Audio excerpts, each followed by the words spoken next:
Honestly, I don't know how to even start talking about how we came up with the idea. Chaotic.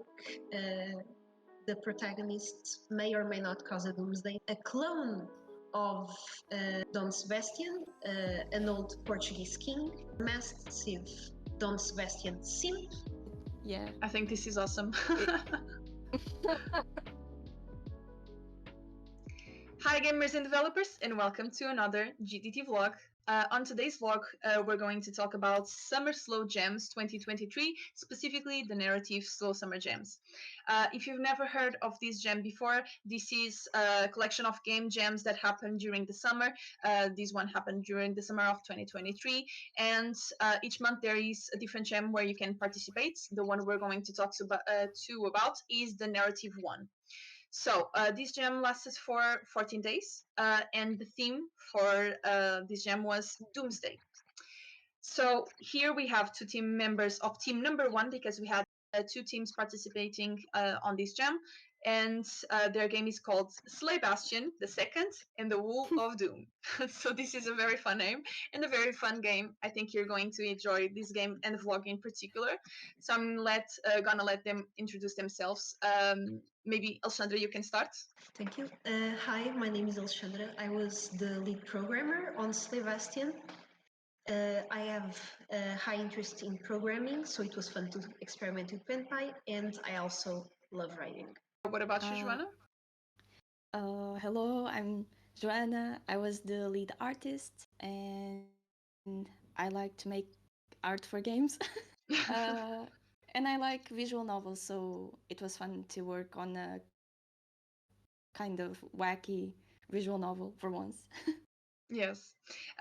So they were accompanied by two more team members, and those were Inês Grazina and Mariana Massarico, who, along with Alexandra Pato, also worked on the narrative.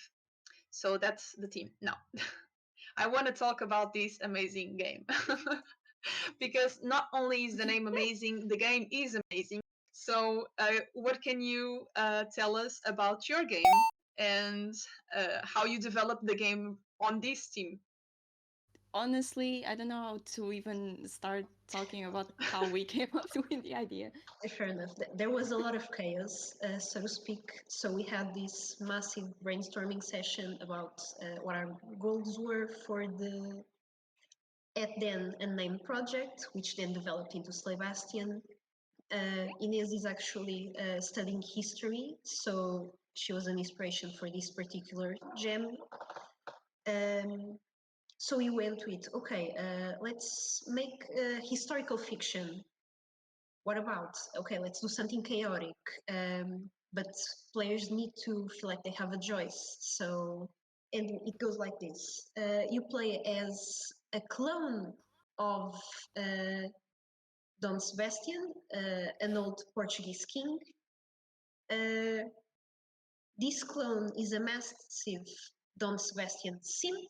He receives a haunted Don Sebastian sweater in the mail, which then compels him to do various evil deeds, which the player can choose how to interpret. Mm-hmm. And so it goes. And I cannot stop smiling while you explain this game because I had a lot of fun playing it. And this game has so many options, so many outcomes for those decisions. Each one of them is funny. Each one of them is awesome to see. So I think this is a game that you are going to enjoy a lot, even if you don't know anything about Portuguese history, because this one is filled with a lot of Easter eggs. But I think you're still going to enjoy it. So yeah, so that was a very creative process that you had behind that. What was it like to develop that in just 14 days? Because you made so many choices and so many endings and stuff like that. We planned ahead to try to find which endings we would like to do, and we basically made everyone have a task at hand. For example, Alexandra wrote the overall script for the ending. Then Mariana wrote another ending. So we tried to make sure that it was cohesive, but it also had a touch, an individual touch of everyone to make the worst ending but the most awesome. Yeah. So it's pure chaos, but it's fun and it's just like you went on a trip. Hmm. You don't know where. Maybe Ladia. We don't know. Yes. Okay, so of course we're going to keep talking about the game, but I think you really need to see it to understand it. So because this is a visual novel, this game is more difficult to present than the others. So we're going to let you see the introduction without talking, and then we'll continue talking about the game while you see the gameplay on the background.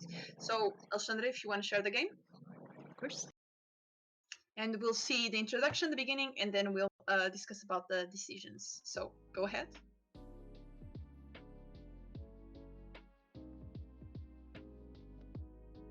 Yeah, this is a fun part. We can just scroll through the magnificent image Image. I've created. Yeah. I think this is awesome. It, my favorite part is the horse, of course.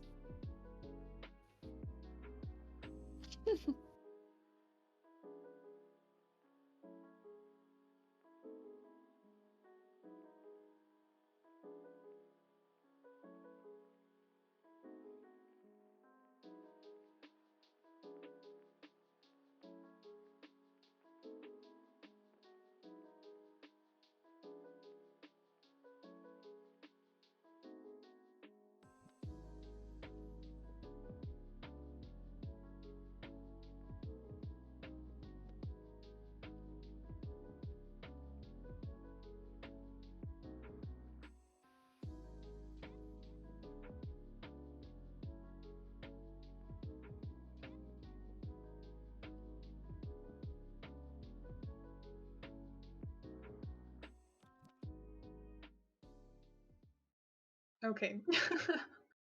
Let me just say before we continue that introduction is just awesome. If you guys are, of course, paying attention, this game is full of jokes and is really funny and entertaining.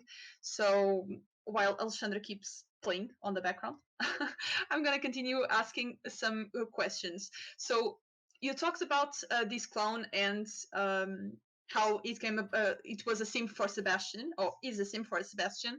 But how did you actually come up with the idea for the sweater and things like that? Because I think that's so creative, and I wouldn't think of that. How did we come up with the sweater? That's a good question. I think we just threw ideas. Yeah, pretty much.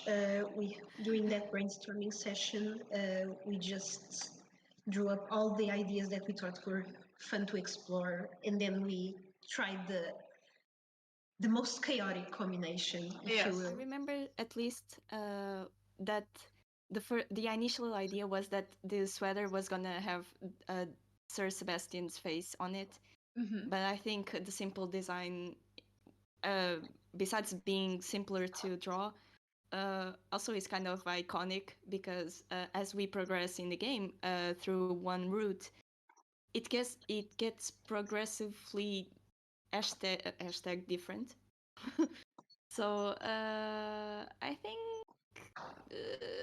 think it's I don't know what to say. I We just It's went definitely on unique. a rampage to be chaotic. It's very unique, I might say. And I was going to ask you about the chaotic parts of Bass and Sebastian, of course, because we're about to see it. We're going to have a decision that's very chaotic. I think in this game, what I noticed, you can only be a bad person or be an average person. You can never be a good person. So why did you choose to make Bass such a horrible, horrible human being? Bass in himself is not evil. He's more like he's a normie for real. Hmm.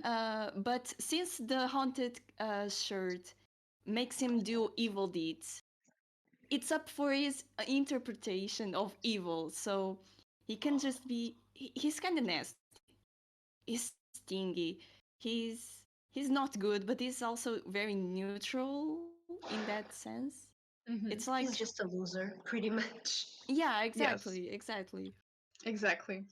And the next question I have, what can you tell us about how this story progresses? Oh man. Ooh, okay. uh, So it has. We had to put a light incest warning on the gem submission page. Mm-hmm. Um, it also has very prevalent Portuguese culture, such as a poor man's Pingo Doce, which is a supermarket chain here in Lisbon, and a poor man's mail delivery service, CTT. So hashtag sponsored. Just kidding. exactly. So we can see the Uh, humor continues here, even we're not, even they're not designing the. But yes.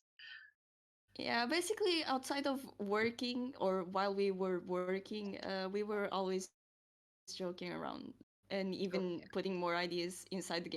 So I think trying to explain how the story goes is kind of hard because of that, because we we kind of just went along with what we came up with.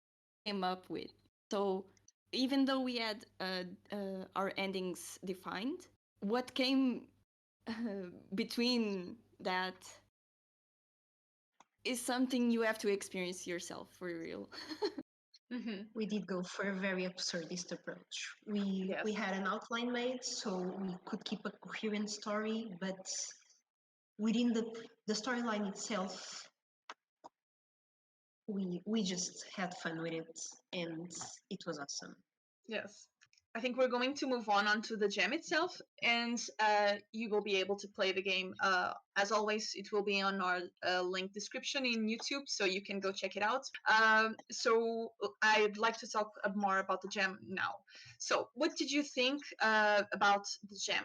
Was Summer Slow Gems worth it? The participation, of course, and the theme. What do you think about this?